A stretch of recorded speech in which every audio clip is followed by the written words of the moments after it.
ಕುರ್ಚಿಯ ಒಂದು ಕದನದ ನಡುವೆ ಈಗ ಸಿಎಂ ಸಿದ್ದರಾಮಯ್ಯ ಅವರಿಗೆ ಒಂದು ಬಿಗ್ ಶಾಕ್ ಎದುರಾಗಿದೆ. ಸುಪ್ರೀಂ ಕೋರ್ಟ್ ಶಾಕ್ ಕೊಟ್ಟಿದೆ. ಈಗ ಸುಪ್ರೀಂ ಕೋರ್ಟ್ನಿಂದ ಸಿಎಂ ಸಿದ್ದರಾಮಯ್ಯ ಅವರಿಗೆ ನೋಟಿಸ್ ಬಂದಿದೆ. ಯಾಕಂದರೆ 2023ರ ಒಂದು ವರುಣಾ ವಿಧಾನಸಭಾ ಕ್ಷೇತ್ರದಲ್ಲಿ ಏನು ಚುನಾವಣೆಯಾಗಿತ್ತು, ಆ ಚುನಾವಣೆಯಲ್ಲಿ ಗ್ಯಾರಂಟಿ ಯೋಜನೆಗಳ ಒಂದು ಆಮಿಷವನ್ನು ಒಡ್ಡಿ ಗದ್ದಿಗೆ ಏರಿದ್ದಾರೆ, ಅಂದರೆ ಕುರ್ಚಿಯನ್ನು ಏರಿದ್ದಾರೆ ಎನ್ನುವಂತಹ ವಿಚಾರವಾಗಿ ಕೆ ಶಂಕರ್ ಆರೋಪದ ಬಗ್ಗೆ ವಿಚಾರಣೆ ನಡೆಸಿರುವಂತಹ ಸುಪ್ರೀಂ ಕೋರ್ಟ್ ನೋಟಿಸ್ ಕೊಟ್ಟಿದೆ.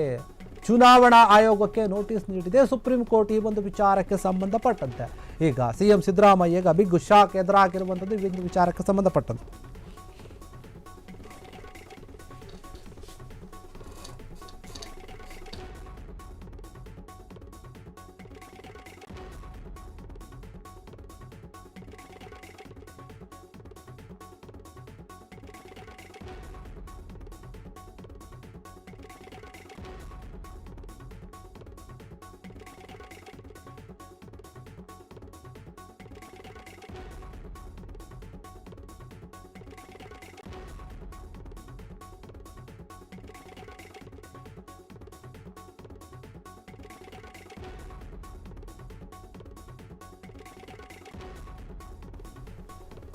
ಸಿಎಂ ಸಿದ್ದರಾಮಯ್ಯಗೆ ಕೋರ್ಟ್ ಶಾಕ್ ಕೊಟ್ಟಿದೆ, ಒಂದು ನೋಟಿಸ್ ಅನ್ನು ಕೊಟ್ಟಿದೆ ಅಂತ ಹೇಳಲಾಗ್ತಾ ಇದೆ. ಯಾವ ಒಂದು ವಿಚಾರಕ್ಕೆ ಸಂಬಂಧಪಟ್ಟಂತೆ ಅಂತ ನೋಡೋದಾದರೆ ನೋಡಿ, ಚುನಾವಣೆಯ ಸಂದರ್ಭದಲ್ಲಿ ಒಂದು ಆಮಿಷವನ್ನು ಅಥವಾ ಭರವಸೆಯನ್ನು ಏನು ಕೊಟ್ಟಿರ್ತಾರೆ ಆ ಒಂದು ವಿಚಾರಕ್ಕೆ ಸಂಬಂಧಪಟ್ಟಂತೆ 2023ರ ವರುಣಾ ವಿಧಾನಸಭಾ ಚುನಾವಣೆಯಲ್ಲಿ ಗ್ಯಾರಂಟಿ ಯೋಜನೆಗಳ ಬಗ್ಗೆ ಆಮಿಷವನ್ನು ಒಡ್ಡಿದ್ರು ಸಿದ್ದರಾಮಯ್ಯವರು.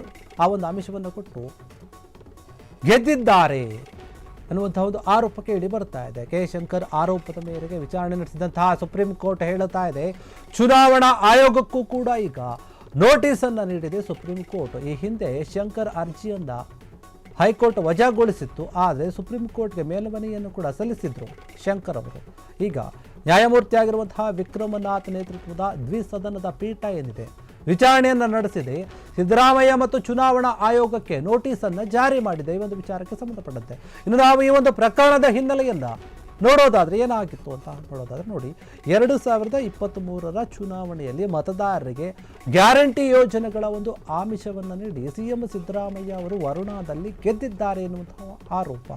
ಆಮಿಷಗಳ ಮೂಲಕ ಮತದಾರರನ್ನು ತಮ್ಮೆಡೆಗೆ ಸೆಳೆಯುವುದು ಕೆಲಸ ಆಗಿತ್ತಿರುವುದು ಚುನಾವಣಾ ನಿಯಮಗಳಿಗೆ ಇದು ವಿರುದ್ಧ ಆಗಿದೆ. ಹೀಗಾಗಿ ಸಿದ್ದರಾಮಯ್ಯ ಅವರ ಒಂದು ಆಯ್ಕೆಯನ್ನು ಅಸಿಂಧುಗೊಳಿಸಬೇಕು ಅಂತ ಹೇಳಿ ಅರ್ಜಿ ಕೋರಿರ್ತಾರೆ. ಮೈಸೂರಿನ ವರುಣಾ ಹೋಬಳಿಯ ಕೊಡನಹಳ್ಳಿ ಗ್ರಾಮದ KM ಶಂಕರ್ ಈ ಒಂದು ವಿಚಾರವಾಗಿ ಆಗ್ರಹವನ್ನು ಮಾಡುತ್ತಾರೆ, ಅರ್ಜಿಯನ್ನು ಹಾಕಿರ್ತಾರೆ. ಇದೇ ವಿಚಾರವಾಗಿ ಹೈಕೋರ್ಟ್ ಮೆಟ್ಟಿಲು ಕೂಡ ಏರಿರುತ್ತಾರೆ. ಹೀಗಾಗಿ ಈ ಒಂದು ವಿಷಯಕ್ಕೆ ಸಂಬಂಧಪಟ್ಟಂತೆ ಸಿದ್ದರಾಮಯ್ಯ ಅವರು ಆಮಿಷವನ್ನು ಒಡ್ಡಿ ಗೆದ್ದಿದ್ದಾರೆ ಎನ್ನುವಂತಹ ವಿಚಾರವಾಗಿ ಈಗ ನೋಟಿಸ್ ಕೊಡಲಾಗಿದೆ. ಯಾರಿಗೆ? ಸಿಎಂ ಸಿದ್ದರಾಮಯ್ಯ ಅವ್ರಿಗೂ ಕೊಟ್ಟಿದೆ, ಮತ್ತು ಈ ಕಡೆ ಚುನಾವಣಾ ಆಯೋಗದ ಅಧಿಕಾರಿಗಳು ಯಾರಿದ್ದಾರೆ ಅವರಿಗೂ ಕೂಡ ನೋಟಿಸ್ ಕೊಟ್ಟಿದೆ. ಹೈಕೋರ್ಟ್ನಲ್ಲಿ ಅರ್ಜಿ ವಜಾ ಆಗಿರುತ್ತೆ, ಈಗ ಸುಪ್ರೀಂ ಕೋರ್ಟ್ಗೆ ಹೋಗಿರ್ತಾರೆ ಶಂಕರ್ ಅವರು. ಅಲ್ಲಿ ಸುಪ್ರೀಂ ಕೋರ್ಟ್ ಈ ರೀತಿಯಾದಂತಹ ಒಂದು ಮಹತ್ತರವಾದಂತಹ ತೀರ್ಪನ್ನು ಕೊಟ್ಟಿದೆ. 2023ರ ಚುನಾವಣೆಯಲ್ಲಿ ಆದಂತಹ ವಿಚಾರದ ಬಗ್ಗೆ ಈಗ ನೋಟಿಸ್ ಬಂದಿರುವಂಥದ್ದು ಸಿಎಂ ಸಿದ್ದರಾಮಯ್ಯ ಅವರ ನಡೆ ಏನಿರುತ್ತೆ ಈ ಒಂದು ನೋಟಿಸ್ಗೆ ಸಂಬಂಧಪಟ್ಟ ಹಾಗೆ ಆಮಿಷವನ್ನು ಒಡ್ಡಿ, ಗ್ಯಾರಂಟಿ ಯೋಜನೆಗಳ ಬಗ್ಗೆ ಆಮಿಷವನ್ನು ಒಡ್ಡಿ ಇವರು ಮತದಾರರನ್ನು ಸೆಳೆದಿದ್ದಾರೆ, ಸೆಳೆದು ಗೆದ್ದಿದ್ದಾರೆ. ಇದು ಚುನಾವಣಾ ಒಂದು ನೀತಿಗಳಿಗೆ ನಿಯಮಗಳಿಗೆ ವಿರುದ್ಧವಾಗಿದೆ. ಆದರೂ ಕೂಡ ಸಿಎಂ ಸಿದ್ದರಾಮಯ್ಯ ಅವರು ಈ ರೀತಿಯಾಗಿ ನಡೆದುಕೊಂಡಿದ್ದಾರೆ, ಇದ್ರ ಬಗ್ಗೆ ನೀವು ತನಿಖೆ ಮಾಡಬೇಕು, ಮಾತ್ರ ಅವರ ಒಂದು ಗೆಲುವೇನದನ್ನು ಅಸಿಂಧುಗೊಳಿಸಬೇಕು ಅಂತ ಹೇಳಿ ಅರ್ಜಿಯನ್ನು ಕೋರಿರ್ತಾರೆ ಶಂಕರ್ ಈ ಒಂದು ವಿಚಾರವಾಗಿ. ಹೀಗಾಗಿ ಇದಕ್ಕೆ ಸಂಬಂಧಪಟ್ಟ ಹಾಗೆ ಸಿಎಂ ಸಿದ್ದರಾಮಯ್ಯ ಅವರಿಗೆ ನೋಟಿಸ್ ಕೊಟ್ಟಿದೆ ಸುಪ್ರೀಂ ಕೋರ್ಟ್ನಿಂದ. ಈ ರೀತಿಯಾದಂತಹ ಶಾಕ್ ಎದುರಾಗಿರುವಂಥದ್ದು. ಮತದಾರರನ್ನು ತಮ್ಮೆಡೆಗೆ ಸೆಳೆಯೋಕೆ ಸಿದ್ದರಾಮಯ್ಯ ಅವರು ಈ ರೀತಿಯಾಗಿ ಮಾಡಿದ್ದಾರೆ, ಆಮಿಷಗಳನ್ನು ಒಡ್ಡಿದ್ದಾರೆ. ಚುನಾವಣಾ ನಿಯಮಗಳು ಏನಿರುತ್ತೆ ಅದನ್ನು ಇವರೇ ಮುರಿದಿದ್ದಾರೆ. ಹೀಗಾಗಿ ಅವರ ಆಯ್ಕೆ ಏನಿದೆ, ಅವರು ಗೆದ್ದಿರುವಂಥದ್ದನ್ನು ಅಸಿಂಧುಗೊಳಿಸಬೇಕು ಅಂತ ಹೇಳಿ ಅರ್ಜಿಯನ್ನು ಹಾಕಿರ್ತಾರೆ.